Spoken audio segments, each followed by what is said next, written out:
Yeah, good morning, Ian. You just mentioned him as a superstar. One of the differences between the West Indies series and this series is, with all respect to the West Indies, they didn't have a world-class batsman. Pakistan have a world-class batsman in Babar Azam. And not only is he good at white ball cricket, he's getting much better at red ball cricket recently. I'm going to show you how good he's been since the start of 2018. Look at the names below him. Labuschagne we saw in the Ashes and since. Steve Smith, Kohli, Williamson, three of the Fab Four, and Babar Azam should definitely be mentioned in that breath. Not only his stats, but the way he gets them. I'm going to show you from 2018 at Lord's how elegant he player he is. He plays through that offside beautifully. Lovely driver of the ball, good off the back foot and the front foot.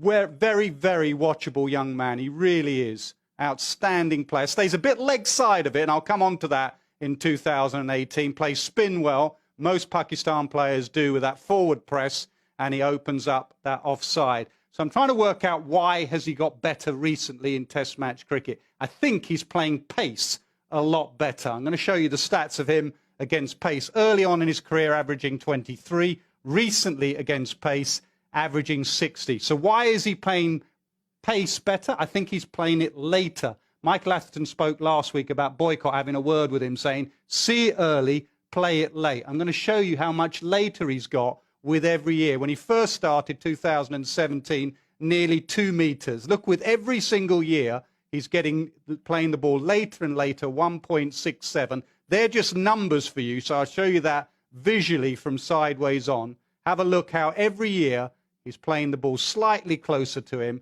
and more underneath him.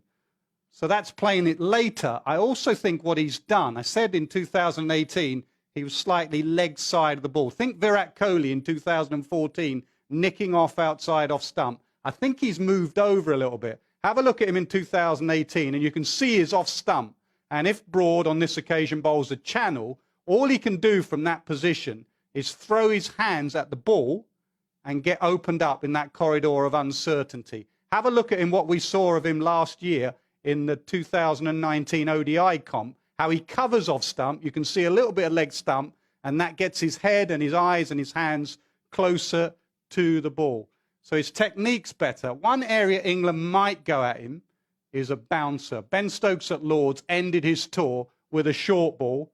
He was batting at Lord's on 68, and Stokes went at him and bust his arm. Now, we're not sure if Stokes can bowl, but we got Archer in the side, and on a reasonably quick Old Trafford pitch, England will remember this. And I think they'll go at him with some short stuff eventually. So there's an area where he's improved, and there's an area where England can bowl at him. One thing's for certain, he has a trademark shot, and that is the cover drive. We talk about the Ian Bell cover drive in England. There is nothing better than a Babar Azam cover drive. This is just about as good as it gets. Look at that for the pose, look at that at the position. That is absolutely technically perfect. I think for Pakistan to win this series, Babar Azam needs to have a good series. If he has a good series, it will be very, very watchable. He is a gun player.